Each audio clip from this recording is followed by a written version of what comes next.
Pessoal, é hoje. Chegou o grande dia. Hoje, às 20 horas, estamos ao vivo com a aula magna, aberta, A Vingança dos Humilhados. Prepare-se para uma análise crítica e transformadora das forças ocultas que moldam a nossa sociedade. Esperamos por você lá.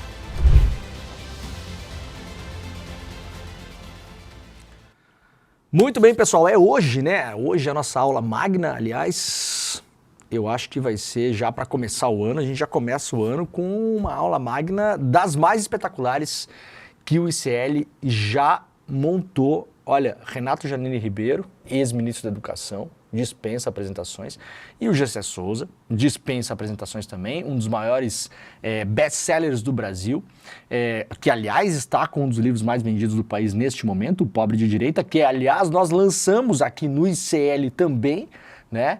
E hoje a gente vai ter essa aula magna, que é a última chance de você participar da pós-graduação do ICL. Essa aula de hoje é gratuita, online, exclusiva do ICL. Se você quiser fazer a inscrição da pós depois, para quem assistir a aula, a gente vai ter condições especiais. A gente já teve a primeira leva de inscrição no ano passado.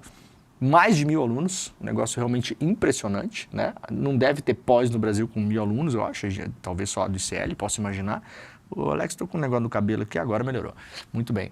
E muita gente pediu para a gente manter as inscrições abertas, então olha só, as aulas vão começar daqui a pouco, porque é uma pós-graduação mesmo, tá? Você vai terminar ela, vai ter prova, vai ter avaliação, vai ter professor, vai ter tutor. Professor não vai ter professor, né? Vai ter mestres, doutores e gênios, né? A gente tem o Gessé, a gente vai ter a Marilena Chauí, é nesse nível os professores. Tem diploma chancelado pelo MEC, é uma pós-graduação de verdade, chancelada pelo ICL, nossa primeira pós-graduação. E hoje a gente vai ter essa aula magna para fazer uma nova apresentação dessa pós-graduação, com esse link com o livro do Gessé também, A Vingança dos Humilhados, que tem a ver com o Pobre de Direita, que tem a ver com o que o Gessé pesquisou para fazer o livro. Então, é imperdível, hoje às 8 horas da noite. Se você quiser fazer a inscrição, faça agora para não esquecer. Muita gente vai ouvindo, né, durante a semana e fala, amanhã eu faço, amanhã já não dá mais, porque amanhã já não tem mais. É hoje, tá? Então, para tudo que você está fazendo agora, assim, é 10 segundos, né, Alex? Porque é só colocar um e-mail, né? Mesmo que a pessoa escrever devagarinho, né? Isso, lembrando que o chat já tem um link também, se você clicar já vai direto pro link de inscrição. Muito bem, o link também está no chat, então é só clicar no chat se você quiser. E aí você vai colocar o seu e-mail, pode escrever com 2 dedinhos assim, né, Alex? Isso. Zé, né? Mesmo que for com 2 dedinhos bem devagarinho, vai demorar 10 segundos, que aí vai apertar um botão, tá resolvido lá no despertacl.com.br, esse é o link oficial, né? despertacl.com.br, ou estamos aqui no nosso QR Code, né? Você pode apontar também para o seu telefone, a sua câmerazinha para a tela e fazer a inscrição, tá bom? Não esqueçam, hoje às 8 horas da noite. Gente, bom dia, são 7 horas e 4 minutos, estamos começando o ICL de hoje, 13 de fevereiro, também conhecido como o último dia que estarei apresentando este programa. Alex, você já está chorando desde ontem?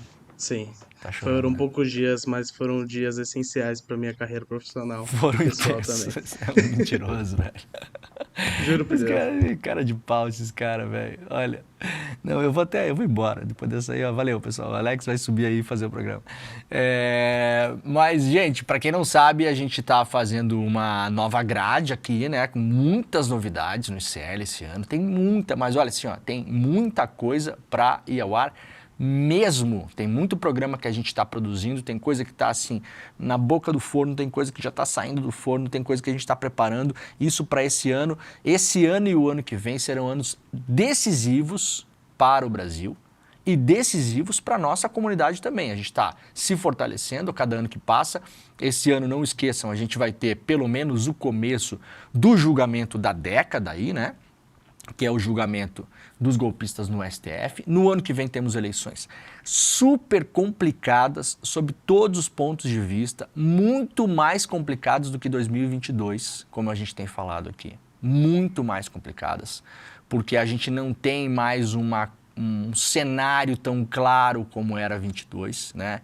Para a eleição do brasileiro, que muitas vezes vai do voto de um lado para o outro. Em 22 era muito mais fácil de votar. Você tinha um governo Bolsonaro que vinha desmoronado, né, por tudo que fez e por tudo que não fez, inclusive as omissões na pandemia. No ano que vem a coisa não é tão simples, o cenário é muito mais complicado, tem muito mais fumaça no ambiente, então a gente vai precisar, sim, fortalecer o ICL. A gente já está fazendo isso, estrearemos programas novos, reformularemos alguns programas, entre eles o Desperta. Então hoje é meu último programa.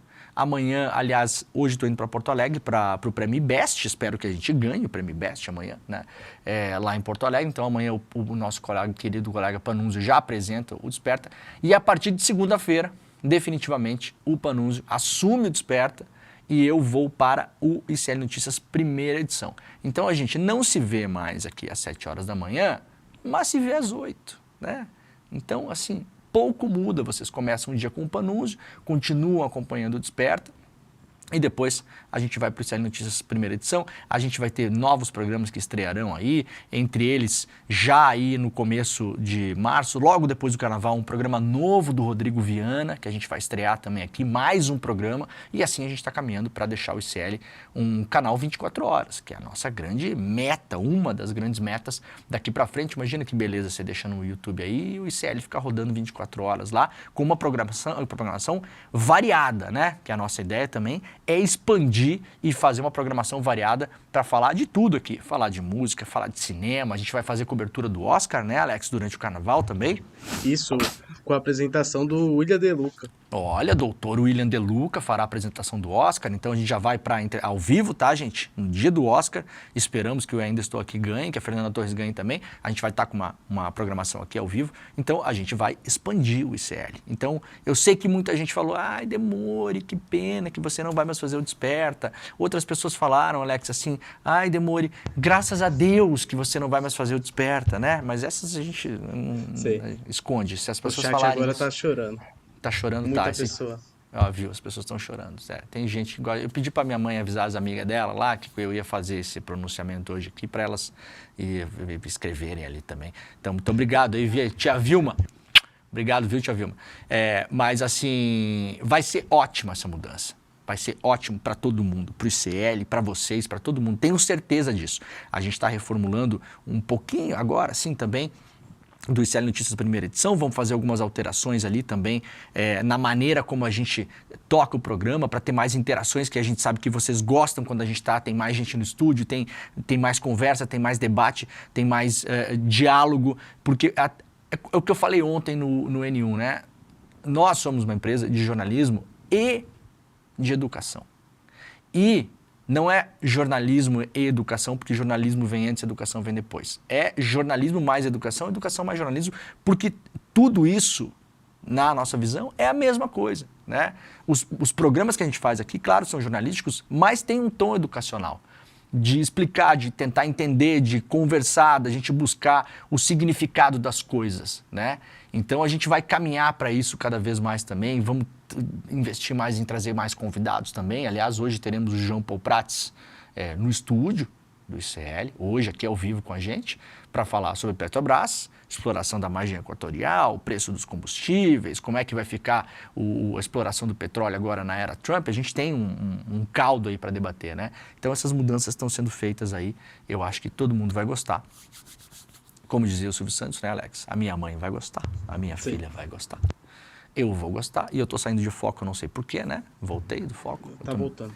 Tô me mexendo muito? Deixa eu me organizar aqui. Então é isso, tá, gente? Então, olha, antes de mais nada, a gente começar o programa, eu quero agradecer a todo mundo que esteve aqui comigo desde o começo. O programa fez um ano, este ano a gente começou, fez um ano no ano passado, aliás, né? Esse ano agora estamos indo para o 2º ano do Desperta, o que é uma maravilha, né? Parece que foi ontem, de fato, assim, foi muito rápido. A gente conseguiu construir uma audiência incrível aqui, incrível mesmo. Eu achava que tinha uma chance de a coisa acontecer, mas aconteceu muito rápido. Não só em número de audiência, né? A gente começou com uma audiência de 5, 6 mil pessoas nos acompanhando pela manhã, e hoje a gente está aí, mesmo em janeiro, que é um mês mais fraco de audiência para a imprensa em geral, a gente está todo dia com 18 mil, 19 mil, 20 mil pessoas, né? Aparelhos conectados, na verdade, pela internet. É muito mais gente do que isso, porque eventualmente são televisores ligados em vários lugares, em casas, em consultórios, em academias. Então, e fora as rádios parceiras que nos transmitem, os canais de televisão parceiros que nos transmitem, que no caso do Desperta são 3 rádios e 3 televisões em praças diferentes. Então, a gente fala todos os dias aqui para centenas de milhares de pessoas, né? Porque muita gente acompanha também depois na reprise.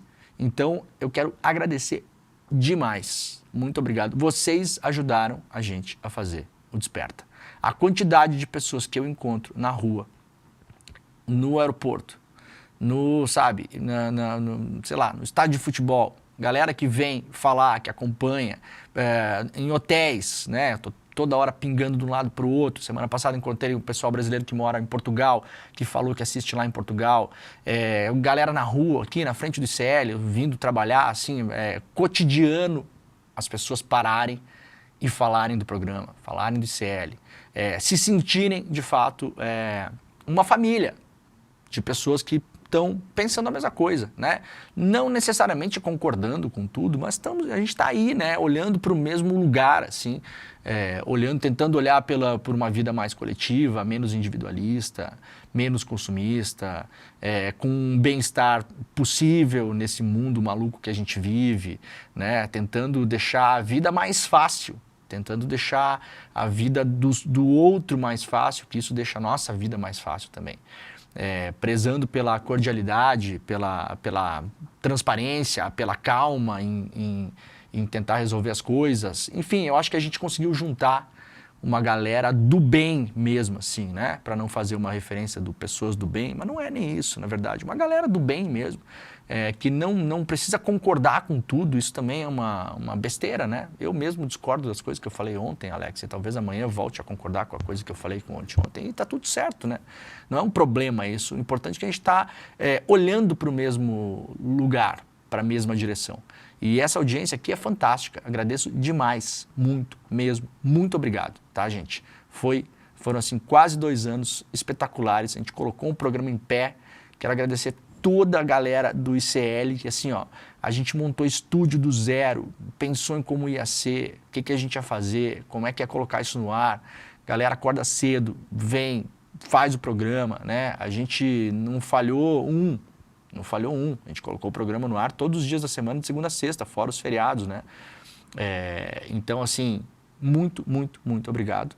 E continuem por aqui, porque o programa não vai acabar, pelo contrário, o programa vai crescer. A gente está cheio de ideia aí, o Panuso está cheio de ideia também, né? O programa pode, aliás, eu espero, quero e vou fazer tudo o que eu puder para o programa melhorar, ter mais audiência, ter mais gente com a gente aqui, porque é importante para todo mundo, tá bom? Então, boa sorte para o Panunzio, que chega, boa sorte para mim, que saio, né? Boa sorte para você, Alex, que não vai mais ter que me aturar essa hora da manhã, vai poder dormir mais, né? Não sei se vai poder dormir mais também, acho que não, né? Acho que não. Tá ferrado, né? Vai continuar com o Panunzio. Pois é. Eu não sou a fonte dos seus problemas, né? Que bom, né? Também isso. Não, tá bom. Mas vai fazer falta. Vou que sentir bom. saudade. Viu? Tá chorando. Então tá, vamos lá, galera. Simbora, então, máxima de 39 graus no Rio de Janeiro e temporais no sul. Previsão do tempo hoje pode amenizar. A gente fala máxima de 39 graus e fala que pode amenizar. Mas é isso mesmo, a máxima de 39 graus no Rio. Mas pode estar uma temperatura mais amena, principalmente sensação térmica. Tem uma frente fria, eu acho, né, que deve estar chegando aí pelo sul do país. Vamos ver se confirma aqui o pessoal da previsão de tempo. Entre domingo e segunda teremos dias mais quentes em alguns lugares, com picos, né? Em algumas cidades, em algumas regiões, mas no sul, aparentemente, a coisa começa a melhorar, né? Isso, chegando chuva aí pelo sul do país. Tem esse mapa que mostra bem aqui, né? A chuva não estava chegando porque não estava se formando, de fato. Esse janeiro está sendo muito quente, um janeiro que, aliás, não era esperado, nem mesmo pelos climatologistas aí, a gente não tinha notícias de que se esperava um janeiro tão quente, de fato. No Rio Grande do Sul, as aulas foram suspensas das escolas, porque muitas escolas não têm nenhuma condição de absorver os alunos, porque não tem ventilador, não tem ar-condicionado, não tem nada. A ver se começam na semana que vem. Era para começar essa semana, na rede estadual, e não começou. Então, cuidem-se, por favor, hidratem-se. Brasileiros deportados dos Estados Unidos são obrigados a deixar tudo para trás. Brasileiros deportados têm se queixado de terem que deixar seus bens após serem obrigados a retornar ao país. Imóveis, carros, mobílias, documentos e até mesmo animais de estimação têm ficado para trás com a deportação. Segundo o Itamaraty, a responsabilidade pelos itens que ficaram é inteiramente do deportado.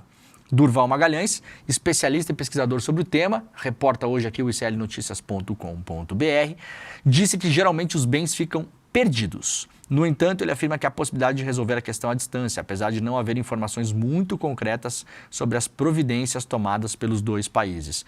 Normalmente, disse ele, as pessoas nos indicam que perderam tudo e vieram com a roupa do corpo se o processo de deportação for rápido.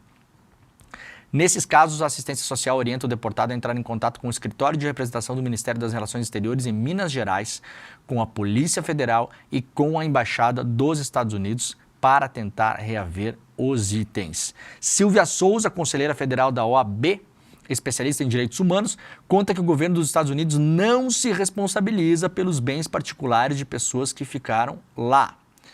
Das pessoas, né, que ficaram lá. Segundo ela, as pessoas que foram lesadas pela deportação terão que buscar ajuda de conhecidos no país ou de empresas que fazem isso, como ONGs que podem providenciar a remessa de seus bens para o Brasil. Ela também explica que ainda não existe um tratado sobre os direitos da pessoa deportada. Assim, fica difícil que acordos internacionais ligados aos direitos humanos prosperem nos Estados Unidos. Caso os bens deixados sejam saqueados ou roubados, o governo americano não pode ser responsabilizado. Ou seja, galera, olha, eu sei que é o sonho de muita gente morar nos Estados Unidos e tal, não sei o quê. E eu não vou aqui dizer porque cada um sabe da sua vida, né, Alex? A pessoa sabe onde aperta o calo, né, cara? Sim. Eu, né, não sei quanto é que a pessoa ganha de dinheiro, quanto é que não ganha, o quanto gosta do país, o quanto não gosta, o quanto quer ir embora do Brasil, o quanto não quer. Às vezes são questões familiares que a gente não tá ligado, né? A gente não pode julgar. Às vezes a pessoa perdeu a família, a mãe e o pai faleceram, sei lá, tá sozinho no mundo, separou. A gente não sabe. Gente, tem 1 milhão de motivos para a pessoa migrar. Eu já fui imigrante, eu sei, né? Eu sou de uma família de imigrantes e fui imigrante já. Aliás, eu sou um imigrante interno no Brasil, né? Eu já morei em 6 cidades no Brasil. Né? Desde os 19 anos que eu não moro mais no lugar onde eu nasci, eu tenho 44. Então, eu sou um imigrante de fato. Morei em 3 cidades na Itália. Me mudei 16 vezes, Alex. Eu me mudei 2 e já é corrido, imagina 16. A gente pode fazer uma aula magna de mudança no ICL, aliás. Eu posso dar essa aula. Vamos fazer. A aula magna, a mudança dos humilhados. Porque assim, que eu já me mudei, meu filho. Eu já fiz mudança internacional em 3 semanas, cara. Então, assim, eu entendo os motivos. E várias dessas vezes que eu migrei, as pessoas, quem estuda imigração sabe muito bem disso, né? As pessoas migram pelos motivos mais simples e cotidianos da vida, né? Imigram por amor, imigram por dinheiro, né? Quanta gente não imigra por amor? Conhecer alguém e a pessoa vai morar em outro lugar, você vai junto, né? Eu já fiz isso, já imigrei por amor, veja que coisa linda, Alex, vamos imigrar por amor. Já imigrei por dinheiro, por salário, proposta de salário melhor, proposta de emprego melhor em outro lugar, você vai, né? Na esperança de uma vida melhor, de uma carreira melhor, é comum acontecer isso. Tem gente que imigra por questões de ter uma experiência diferente na vida, né? Eu vou morar num país para ter uma experiência, né? Pessoas que têm mais condição. Então a gente não pode julgar. Eu vejo muita gente julgando essa galera. Foi lá agora no Trump, não sei o quê, sabe? Parte da esquerda brasileira tá assim indo para um caminho que não tá legal, galera. Vamos lembrar quem a gente é também, né? Sabe? Um olhar humanista sobre as pessoas, entender que as pessoas têm o direito de errar, entender que depois que erram elas têm muitas vezes a obrigação de cumprir uma pena, mas elas podem se reabilitar e voltar ao convívio social. A gente tem que cuidar com isso, tem que tomar cuidado. Então, não é justo o que acontece com essas pessoas. Mesmo que o cara tenha imigrado por motivo XY, mesmo que ele tenha votado no Trump, mesmo que não sei o quê, não interessa. Não interessa. Não é assim que a coisa funciona. A gente não pode fazer distinção disso. Senão a coisa começa a ir para um lado perigoso, né? Então, ó, eu só queria falar isso para alertar. Você que está pensando em migrar ilegalmente para os Estados Unidos, eu peço para você, não faça isso. É uma das maiores burradas que você pode fazer na vida. E eu falo tranquilamente por quê? Primeiro, porque imigrar ilegalmente é super arriscado. Super arriscado. Perigoso. Você pode perder a sua vida ao fazer isso. Não é algo fácil, né? Não é. Primeiro. Segundo, os Estados Unidos já há muito tempo não são mais a terra milagrosa que você vai chegar lá e ficar rico. Essas histórias são cada vez mais raras. Histórias de pessoas que migraram para os Estados Unidos e ficaram, entre aspas, bem de vida, no geral são pessoas que imigram. Isso aí vai levar muitos anos para você conseguir. E o que eu tenho ouvido de relatos de pessoas que têm voltado e tenho visto muita coisa na internet é o seguinte, meus camaradas. Você vai trabalhar nos Estados Unidos o dobro do que trabalha no Brasil. O dobro, tá? Vai trabalhar nos piores empregos do mundo, vai mal se manter. Ah, mas tudo bem, mas daí eu vou ganhar 10 mil dólares. Não vai ganhar. Meu irmão, tu vai ganhar mal nos Estados Unidos, tá? Isso é uma realidade mesmo. Tu vai ganhar mal, velho. Tu vai trabalhar nos empregão lixo, vai ganhar mal, vai morar em um lugar lixo, vai ter que alugar quarto para morar com gente que tu não conhece, vai ficar lá sem documentação, vai ter pico de ansiedade o dia inteiro achando que vai ser preso e deportado, tá?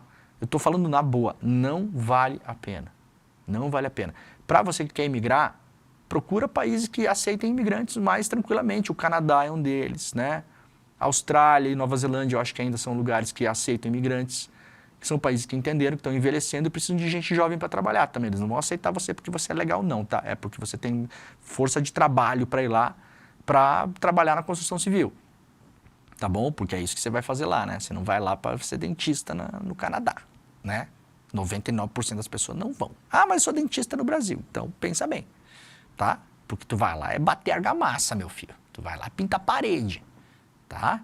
Limpar esgoto. Vai esse tipo de trabalho. Então, cuidado com isso, tá, gente? Presta atenção, não tá um momento bom. Não é um bom momento. Não é uma terra das maravilhas. Não é. Tá longe de ser. Você pode construir a sua vida nos Estados Unidos? Pode, tá? Mas não é o que muita gente pensa. Vejam os vídeos que rolam pela internet dessas pessoas que estão voltando. E vejam o relato que elas dão da vida delas lá. É uma vida, no mais das vezes, ruim. A única coisa que a pessoa tem no final do dia é que ela está ganhando em dólar e tem um câmbio que favorece ela mandar dinheiro para o Brasil. Pensem se isso vale o preço, tá?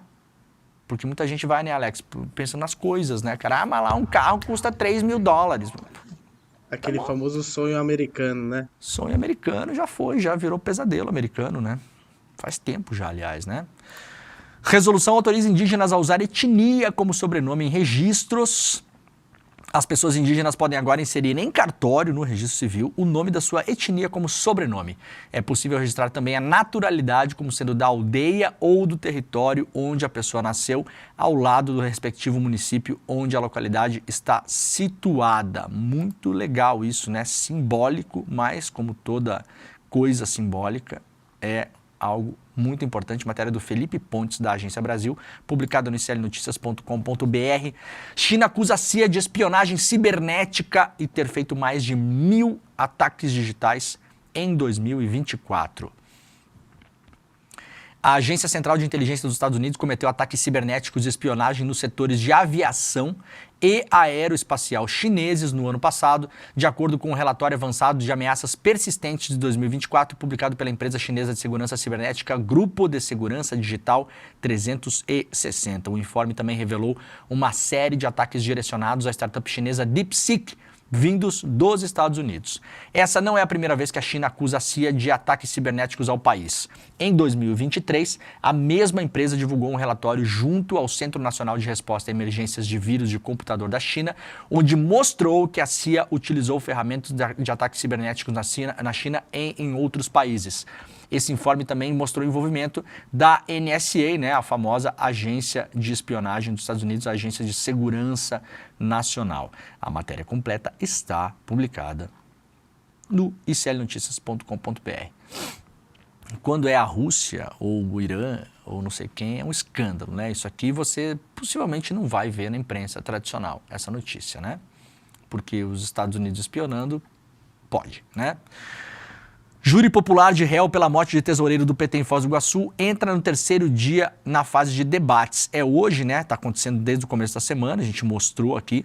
Aí está o Jorge Guaranho, né? O assassino que matou uma pessoa que simplesmente estava festejando o próprio aniversário com uma decoração em alusão ao presidente Lula. A motivação do crime, basicamente, foi essa. Em 2022, todo mundo lembra dessa história, né? Nessa quinta-feira, começa às 9 horas da manhã o terceiro dia do júri popular.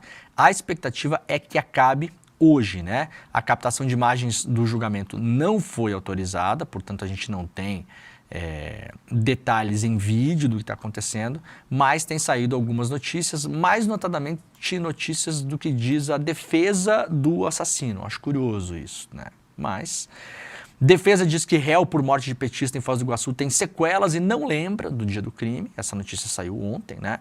Então ele fala que a defesa dele está dizendo que ele não consegue descrever o que aconteceu no dia porque ele não lembra, simplesmente apagou, deletou, né?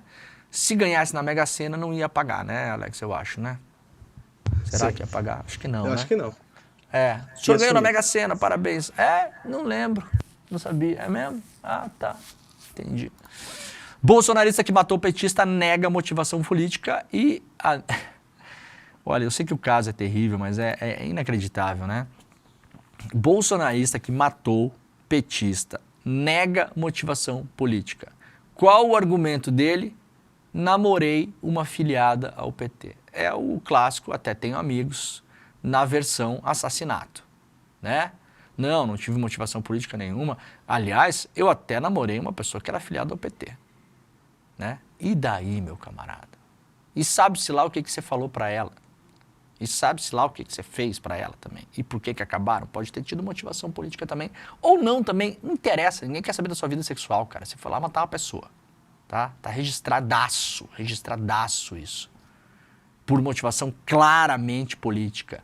As frases que esse cara falou antes de atirar contra as pessoas eram todas de imbecil lobotomizado de Zap. Bolsonaro mito, Lula lixo, esquerdalha, tudo isso. Isso foi registrado pelas testemunhas. E está no processo. Espero que esse cara não se safe, né? Porque júri popular é complicado.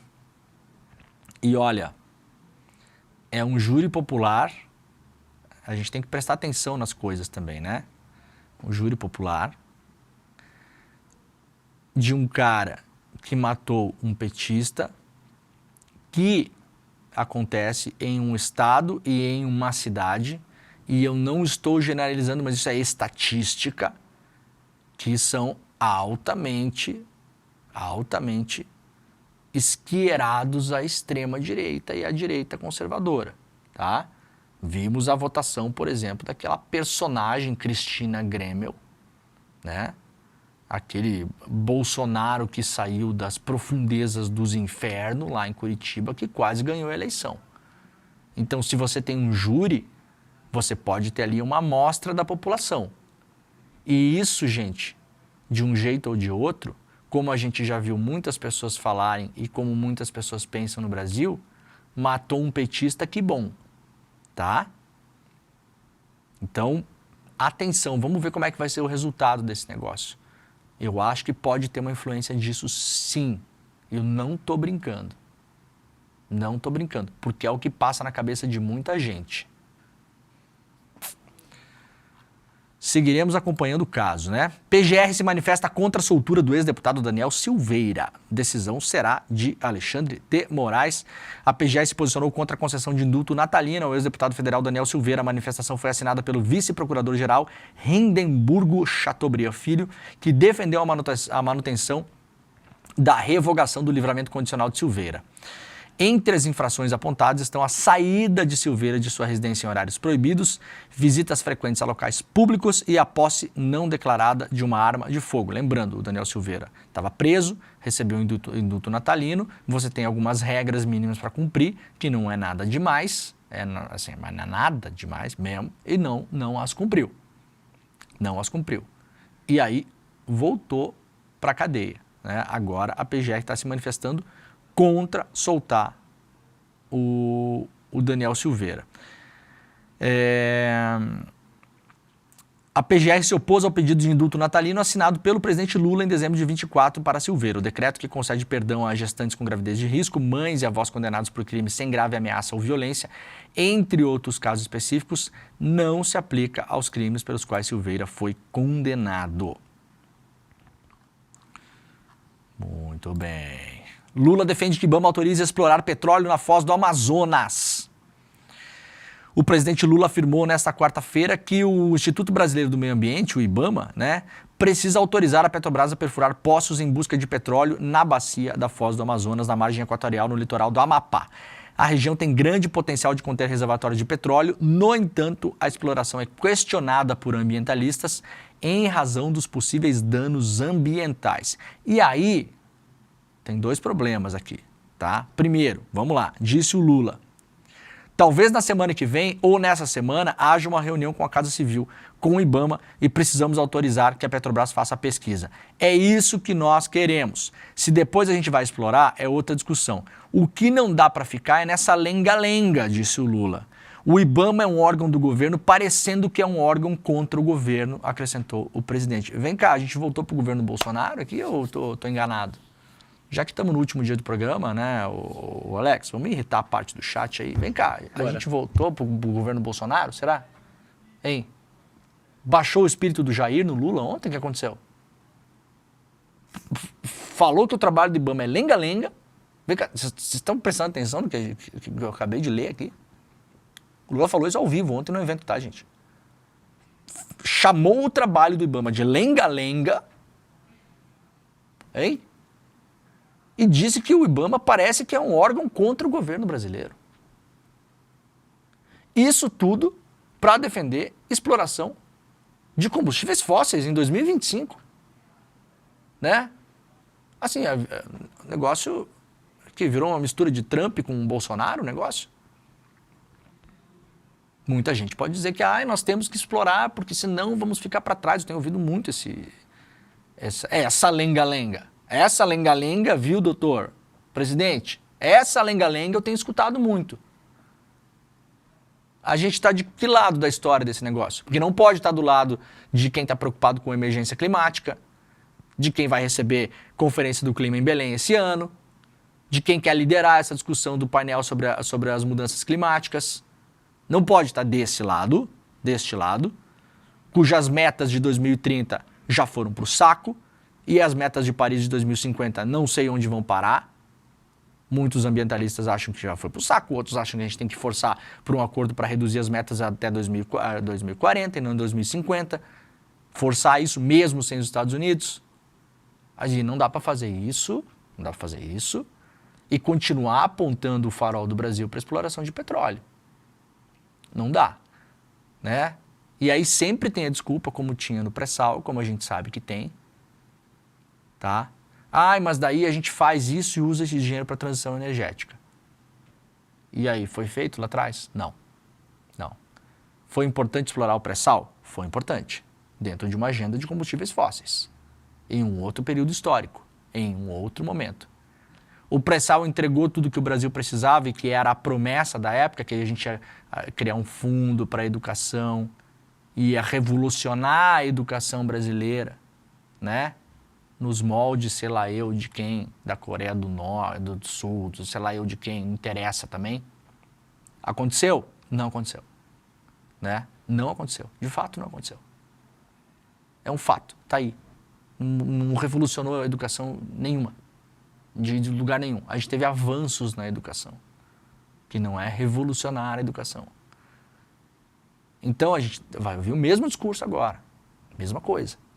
E aí, certo ou errado, a gente pode ter uma posição sobre as duas. Eu acho que tem que perfurar mesmo, senão a gente não vai perfurar, eu não sei quem vai fazer, e daí a gente vai ficar para trás, e é um dinheiro que está ali, e isso vai ser investido no Nordeste, e o Nordeste vai virar a Noruega.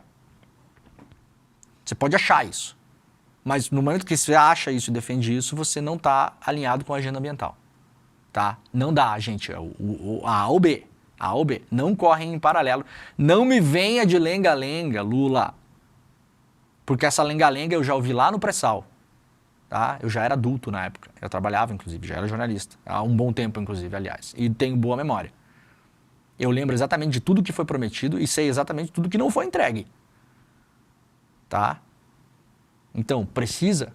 Não sei. A Petrobras precisa fazer essa exploração? Não sei. O Brasil precisa levantar dinheiro com isso? Não sei, porque vamos combinar que não vai ser só a Petrobras que vai fazer. Vai ter empresa estrangeira fazendo ali também. Tá? É importante que vocês saibam isso. Não é só a Petrobras que vai perfurar isso aí depois, porque se for como foi no pré-sal, a Petrobras queria inicialmente fazer tudo e depois tomou-se uma decisão que não ia fazer tudo. Né? É porque não tem dinheiro para fazer tudo, porque fazer tudo custa muito caro, porque vai demorar muito tempo, então vamos conceder alguns campos para empresas privadas e a Petrobras faz em alguns outros e a gente pega dinheiro de tudo isso aí. Então, coloquem na cabeça, se a gente for furar lá na Foz do Amazonas, que pode dar um desastre ambiental irreversível depois, que esse é o grande perigo, aliás, fora você continuar apostando em petróleo, para fora disso, tem esse perigo, vocês esperem daqui a pouquinho que vai ter a broquinha da Shell lá furando, tá? Então também não adianta pagar de anti-imperialista e tá nessa pauta aí. Porque quem vai abrir buraco lá depois não é só a Petrobras, não. É a empresa dos Estados Unidos, é a empresa da Inglaterra, é a empresa italiana, francesa, vai todo mundo se jogar para cima desse negócio, ou vocês acham que não? Então não dá. Não dá para falar as duas coisas ao mesmo tempo e achar que a gente é sonso aqui, que não está entendendo, né? Eu acho que tem que defender isso mesmo. Tudo bem, só que isso não é agenda ambiental. Isso não é agenda ambiental.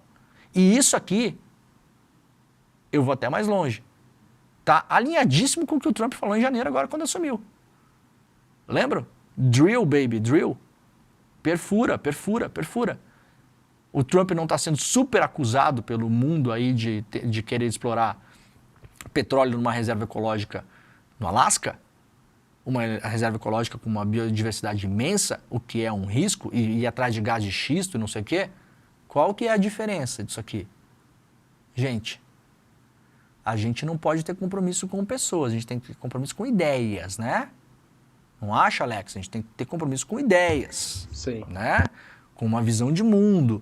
Imagina, você tem compromisso com uma visão de mundo, você tem a sua ética, cada um de nós temos a nossa ética, né? Você tem a sua ética que molda a maneira como você enxerga as coisas, leva a sua vida, trata os outros, né? Cuida de si, você tem a sua ética. E você é muito fã de uma pessoa. Se aquela pessoa amanhã falar uma coisa que vai contra a sua ética, as suas ideias, o seu pensamento, você muda assim? Né? É igual os parajornalistas aí que estão colados no Bolsonaro, que agora estão defendendo que tem que acabar com ficha limpa? Assim? Porque o Bolsonaro falou? Não, né, gente? Então, pera lá. O presidente Lula pode defender o que ele quiser. Só que isso não é agenda ambiental. Tá? Importante a gente deixar isso claro. Isso não é agenda ambiental. E atacar o IBAMA é péssimo. É feio. Não pode. Não pode falar isso que falou do IBAMA. Um órgão, um dos mais atingidos durante o governo Bolsonaro. Desprezados, humilhados, criminalizados, perseguidos, demitidos, com salário arrochado pra caramba, ameaçados. Chegou-se a se propor que o IBAMA não pudesse mais usar armamento. Vocês imaginem o pessoal do IBAMA chegando para desmantelar garimpo ilegal no meio da Amazônia sem arma. O que é que ia acontecer? Era mandar os agentes e as agentes para a morte. Isso é a fotografia do que aconteceu com o IBAMA no governo Bolsonaro. E a gente tem um novo governo progressista que a gente apoiou, tem esperança, ou tinha esperança, já nem sei mais. E a gente ouviu que o trabalho do IBAMA é lenga-lenga e que o IBAMA parece estar contra o governo para defender uma agência de drill, baby, drill, que é essa que é a agenda. Para mim, não dá. Se para parte da nossa comunidade isso tudo dá, beleza? Ah, não, é bem assim, o Lula falou, mas é uma figura de linguagem. Tudo bem, a gente não precisa concordar com isso, mas assim, numa boa. Agora, uma coisa que não dá para fingir é que isso é agenda ambiental, porque não é. A gente tem a COP30 em Belém esse ano. Temos um problemão com os Estados Unidos saindo dos acordos de Paris. Temos um problemão que a maior parte dos países que assinam o acordo não vai cumprir a meta de emissão de carbono que era para reduzir até 2030. 2030, gente, é amanhã. As metas de 2050 estão em risco. Várias empresas públicas e privadas do mundo todo estão rasgando os acordos também ou fazendo de conta que eles não existem. A guerra na Ucrânia e o massacre em Gaza causaram instabilidade também, e quando há instabilidade, infelizmente, as agendas climáticas ficam em segundo plano, porque os países todos ficam jogando na defensiva e aí bota o pau torar no combustível fóssil, né? Para se proteger economicamente, por medo. Então, o momento não é bom. O Brasil é um dos países do mundo, se não o maior, que tem a sua geração de energia mais limpa, por conta de solar, eólica e principalmente hidrelétrica, claro. O Brasil tem condição de ter um mercado de carbono enorme, está investindo, a própria Petrobras investindo em biocombustível, né? Um dos países pioneiros do mundo nisso, pesquisa da Petrobras. Está investindo em hidrogênio verde. Então assim, gente, uma coisa ou outra. Uma coisa ou outra. Isso é agenda ambiental. Falar que o trabalho do IBAMA é lenga-lenga, dizer que o órgão está contra o Brasil e defender mais abrir buraco de petróleo, não é agenda ambiental. Daí a gente pode concordar o que a gente quer, que é uma coisa, que é outra, que é uma coisa, que é outra. Né? Mandou muito, muito, muito mal. Muito mal o Lula. E tem que ser criticado. E será criticado. Petrobras pode lidar com petróleo mais barato sob Trump, diz a presidenta da companhia, né? A presidenta da Petrobras, Magda Chambriard, afirmou que o gigante brasileiro de petróleo pode suportar uma queda um pouco maior nos preços globais sob Donald Trump, em parte apoiando-se em seus clientes na China e na Índia.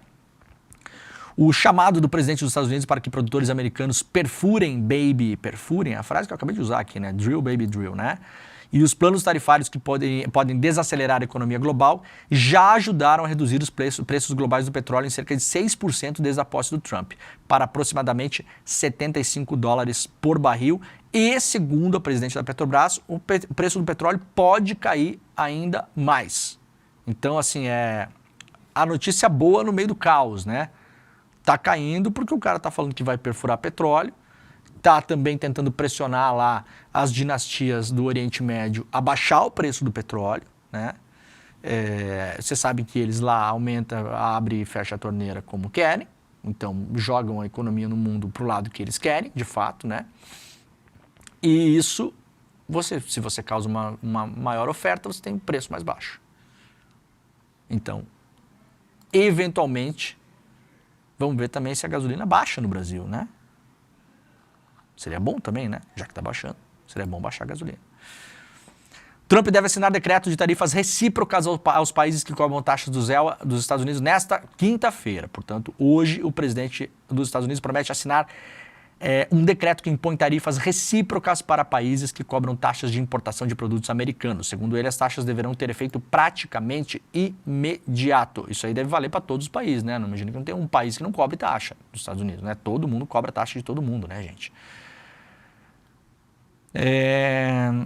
Na segunda-feira, ele avisou que ia impor aquelas tarifas de 25% para o aço e para o alumínio. Aliás, eu estou rindo demais, né? Eu tenho uma pena imensa do povo argentino, mas as taxas de 25% do aço e do alumínio pegaram a Argentina. E lá a coisa é muito pior do que o Brasil. Primeiro porque a economia da Argentina é menor, sei lá, eu acho que a economia do estado de São Paulo, né? E 65% do aço e 50% do alumínio da Argentina vão para os Estados Unidos. Então, o Milei está desesperado. Ontem eu estava lendo os jornais argentinos. Está um desespero.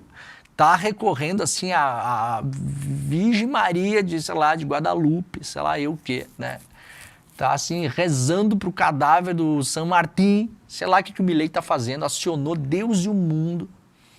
Acionou o Macri, né? Porque o Macri tinha uma relação muito boa com o Trump, porque o pai do Macri tinha sido sócio do Trump décadas atrás, para tentar tirar a Argentina dessa enrascada. Tomou a primeira na cabeça. Aliás, o Trump ontem falou que não dá para confiar nos números na Argentina. O Trump falou isso, tá? Não dá para confiar nos números da Argentina. Nas contas públicas, não dá para confiar, é tudo um caos. Tudo um caos. Então não dá para saber o que está acontecendo direito na Argentina, falou o Trump ontem. Muito amigo, né, doutor Milei? Custo e caos. Tarifas de Trump sobre o aço preocupam a empresa nos Estados Unidos. Executivos enfrentam incertezas e volatilidade de preços mesmo antes das sobretaxas entrarem em vigor. Reportagem do Financial Times publicada hoje aqui pela Folha de São Paulo. O Financial Times está batendo pesado em cima dessa questão da taxação dos Estados Unidos, também porque o Financial Times é um dos jornais que é a boca do mercado, né? Quando o Financial Times fala, você sabe que quem está falando ali, quem está se posicionando é o pessoal que tem a grana, né? Do mais das vezes não é jornalismo, aquilo ali é um posicionamento disfarçado de jornalismo. Isso vale para todas as outras, viu, gente? Financial Times, The Economist, todos os jornais esses de economia aí, no geral, tem coisas boas, eventualmente tem, claro que tem, sempre vai ter. Mas, assim, o direcionamento editorial da coisa que importa está alinhado com a boca daqueles que pagam a conta. Tá? Jornalismo de economia no mundo, no geral, é assim. Na Itália tem um jornal lá também que é a mesma coisa, ele Sole 24 horas, né? O Sol 24 horas, porque você tem que trabalhar 24 horas, senão você não vai prosperar também. Musk fala em impeachment de juízes que vão contra Trump, olha só que beleza, né? Olha que legal. Em meio à iniciativa do Trump de testar os limites do seu poder como presidente dos Estados Unidos, a Casa Branca chamou nesta quarta-feira os juízes que derrubaram decisões do republicano de ativistas e falou em abuso de poder, enquanto o bilionário Elon Musk pediu impeachment de magistrados contrários ao governo. Parece um país que a gente conhece, né? Então todos os sinais de erosão democrática estão colocados na mesa. O Trump está falando exatamente a mesma coisa que a extrema-direita fala no Brasil. E o seu garoto propaganda é um cretino que comprou uma rede social, não para ter lucro, viu, gente? Não fica apostando aí que o Twitter teve prejuízo, que o Elon Musk dá risada de vocês. Ele não está nem aí para isso. Nem aí para isso. O Musk não comprou o Twitter para dar lucro, gente. Para ser valorizado. Não é essa a ideia. O Musk comprou o Twitter para ter um veículo de informação global onde ele possa controlar o fluxo de informações. Exatamente como se fazia no tempo das cavernas, que as pessoas compravam jornais, rádio, televisão. Hoje o novo jornal, rádio e televisão é rede social. Quem tem mais poder no Brasil hoje, a Globo ou o Facebook, vocês acham? Hein? De definir a pauta pública. De definir lá no algoritmo o que as pessoas vão receber no celular delas e assim fazer o que se chama nas ciências de comunicação de agenda setting, né? Você definir uma agenda de um menu de assuntos, oferecer aquilo para as pessoas e as pessoas vão falar sobre aquilo, né? A nossa ideia de liberdade, livre-arbítrio e tal vai para o espaço nisso aí, uma ideia um pouco spinoziana, aliás, né? Essa nossa liberdade vira quase uma simulação, né? Ah, eu tenho liberdade absoluta de expressão. Tá, quais são os assuntos que você está falando na última semana? Esse. Você escolheu falar sobre esses assuntos? Escolhi, mas onde? no geral na rede social, em um menu seleto de assuntos, que é escolhido pelo algoritmo, que nada mais é do que uma fórmula matemática criada por seres humanos, que vai dizer o que a gente vai receber, o que a gente não vai receber, né? Tem milhões de notícias sendo geradas no mundo o dia inteiro. Por que você só recebe aquelas notícias que você recebe? Porque assim definem esses tech bros, né? Tipo o Musk. Então o Musk comprou o Twitter para isso, sabemos já, né? E agora está usando o mesmo recurso que usaram no Brasil. Lembram quando ano passado eu falei que o Brasil era um laboratório onde essas coisas estão sendo testadas? Lembram disso? Falei, olha, o Brasil é um laboratório, essa ofensiva do Musk contra o Brasil tem os seus interesses locais, claro, mas também é um teste, é um país grande, né? Não é um país pequeno, então é um teste, é uma democracia, tem eleições, tem uma esquerda forte, tem uma extrema-direita forte, então o Brasil é um campo de testes ideal para esses testes sociais que essa galera faz. O vídeo do Nicolas Ferreira do Pix, lembram? 250 milhões de visualizações, 300 milhões de visualizações. Mais visualizações que o post do Messi comemorando a Copa do Mundo na final. Vocês acham que isso é possível assim? Vocês acham? Sempre não parece tudo muito estranho? Né? E olha que eu não sou das pessoas que mais gostam de teoria da conspiração, não. Pelo contrário, às vezes gostaria de até falar mais de teoria da conspiração, porque acho legal pra caramba, mas não falo. Então, o Brasil é um laboratório. Agora, os caras estão aplicando lá o que aplicaram aqui, gente. Pedido de impeachment de ministro do Supremo.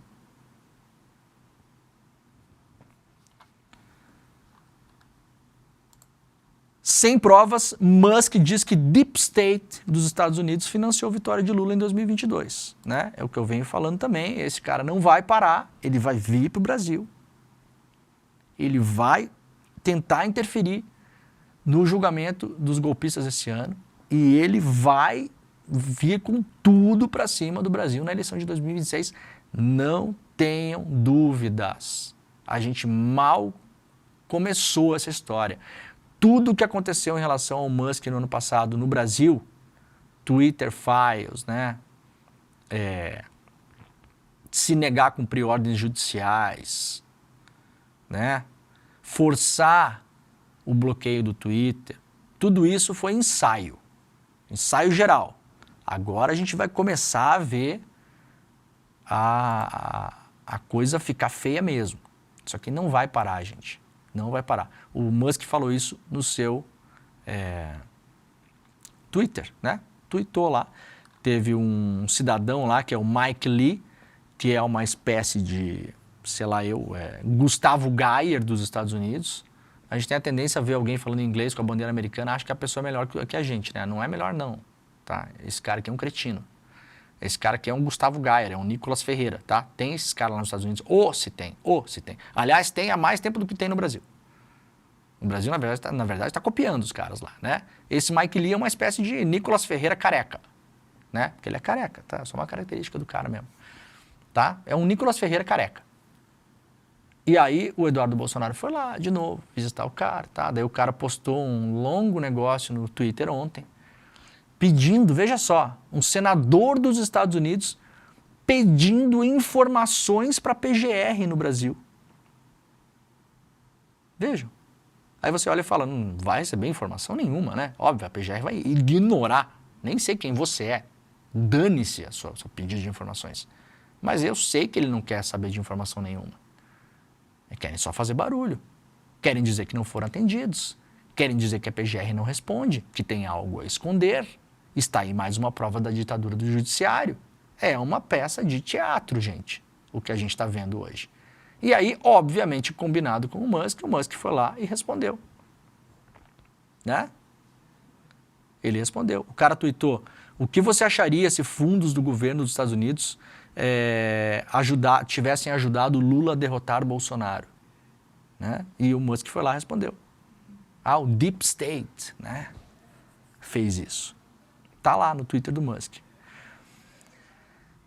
Só para encerrar o programa, uma coisa que muita gente gosta de fazer, que eu faço aqui no programa, que eu acho importante também, né? Só para a gente comparar a maneira como as manchetes são dadas. No DCM, dos nossos queridos amigos lá do Diário do Centro do Mundo, a manchete está correta, né? Poderia até ser mais incisiva, mas assim, tecnicamente é o que o jornalismo mundial tem feito desde que o Trump entrou no governo em 2016. A manchete do DCM, sem provas, vírgula, Musk diz que Deep State dos Estados Unidos financiou a vitória de Lula em 2022. Agora vejamos a manchete do jornal O Globo. Elon Musk diz que Deep State dos Estados Unidos financiou a eleição de Lula contra Bolsonaro. Então, aparentemente, o jornal o Globo não aprendeu nada, né? Ah, mas está aqui embaixo, né? Sem evidências, não interessa. O que vai para a rede social é a manchete. E as pessoas vão ler apenas a manchete. Tá? Então, o jornal o Globo já deu tempo de aprender, eu acho. Não? Será? Será, Alex? 10 anos para aprender? O que dá para fazer em 10 anos, Alex? Muita coisa. Muita coisa. Dá para fazer 7 filhos em 10 anos, Alex. Sim. Aí é demais. É demais, né? Sim. 10 anos é muita coisa. Nem consigo imaginar o que pode acontecer. Nem eu também. Muito bem, Reflexão. então tá. Gente, ó, o programa está acabando. Muito obrigado pela companhia de todo mundo. Lembrando, esse é o último programa que eu faço, o Desperta. Amanhã o Panuso está aqui. Segunda-feira começamos já aí as transformações da nossa nova programação de 2025. Não vem tudo na segunda, as coisas virão em ondas, como o mar, como dizia Lulu Santos, né? Segunda-feira a gente já faz essa mexida, o Panuso assume o Desperta, eu estarei no CL Notícias primeira edição. Não esqueçam, hoje é o dia da nossa aula magna com esses dois brilhantes intelectuais brasileiros, Renato Janine Ribeiro e Gessé Souza, A Vingança dos Humilhados. Entenda como as elites do país condenaram os mais pobres à sua autodestruição. É gratuita, online, ao vivo, exclusivo, só no ICL. Corre lá para despertaicl.com.br.